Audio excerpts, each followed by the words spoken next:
പ്രതിപക്ഷ നേതാവ് ഉന്നയിക്കുന്ന തർക്കത്തിലൊന്നും യാതൊരു അടിസ്ഥാനമില്ലല്ലോ. അതൊക്കെ അടിസ്ഥാനരഹിതമായിട്ടുള്ള ആരോപണമല്ലേ ഉന്നയിക്കുക. അദ്ദേഹം ഈ 10 വർഷമായിട്ടും ജനങ്ങൾ നൽകിയ 10 വർഷത്തെ അദ്ദേഹത്തിൻ്റെ ഭരണത്തിന് ജനങ്ങൾ നൽകിയ വിധിയെക്കുറിച്ച് ആദ്യം മനസ്സിലാക്കണം, ഉൾക്കൊള്ളണം. അല്ലാതെ ഇത്തരം വില കുറഞ്ഞ ആരോപണങ്ങൾ ഉന്നയിക്കുകയല്ല വേണ്ടത് അദ്ദേഹം.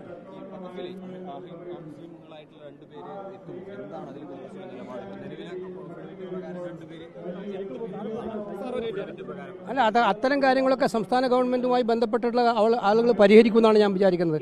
നമുക്ക് ദേശീയ തലത്തിൽ സ്റ്റാൻഡുണ്ട് ആ കാര്യത്തിലൊക്കെ. മാറ്റമില്ല എന്നുള്ളതാണ്. തീർച്ചയായിട്ടും പിന്നെ ബില്ലിന്റെ കാര്യത്തിൽ കോൺഗ്രസിന്റെ ദേശീയ നിലപാടുണ്ട്. ഗവൺമെന്റ്, ഇവിടുത്തെ ഗവൺമെന്റ് പ്രാദേശികമായി ചെയ്യേണ്ട കാര്യങ്ങൾ അവരാലോചിച്ച് ചെയ്യുമാണ്. ഇന്നലെ വലിയ സങ്കടം പറഞ്ഞു, തനിക്ക് വലിയ സങ്കടം ഉണ്ടായി, മുഖ്യമന്ത്രി മൈൻഡ് ചെയ്തില്ല എന്നുമായി ബന്ധപ്പെട്ട് KSUക്കാരെ പാടെ അവഗണിക്കുന്ന നിലപാടിലേക്ക് കാര്യങ്ങൾ പോവുകയാണോ? ഞാൻ KSUവിൻ്റെ പ്രസിഡന്റായിരുന്ന ആളാണ്. അപ്പോൾ KSU പ്രവർത്തകർക്ക് സന്തോഷകരമല്ലാത്ത എന്തെങ്കിലുമൊക്കെ കാര്യങ്ങൾ നടന്നിട്ടുണ്ടാകുമോ എന്ന് എനിക്കറിയില്ല. ചിലപ്പോൾ നടന്നിട്ടുണ്ടാവുമായിരിക്കും. പക്ഷെ എനിക്ക് അവരോട് ഉപദേശിക്കാനുള്ളത്, ഇത്തരം സന്തോഷകരമല്ലാത്ത കാര്യങ്ങൾ പലതും നടന്നാൽ അത് ബന്ധപ്പെട്ട വേദികളിലും അതുപോലെ തന്നെ നേതാക്കളിലും അറിയിച്ചിട്ട് പരിഹരിക്കാൻ അവർ പരിശ്രമിക്കണം എന്നാണ് എനിക്ക് അവരോട് നിർദ്ദേശിക്കാനുള്ളത്. കാരണം ഈ ഗവൺമെൻറ് കേരളത്തിലെ കോൺഗ്രസ്സുകാർ മാത്രമല്ല, ജനങ്ങളാകെ പ്രതീക്ഷിച്ച് അധികാരത്തിൽ വന്നൊരു ഗവൺമെൻറ്റാണ്. അത്രയേറെ ബഹുമതി നൽകി തിരഞ്ഞെടുത്തൊരു ഗവൺമെൻറ്റാണ്. ഒരുപാട് പ്രതീക്ഷകൾ ഗവൺമെൻറ്റിലുണ്ട്.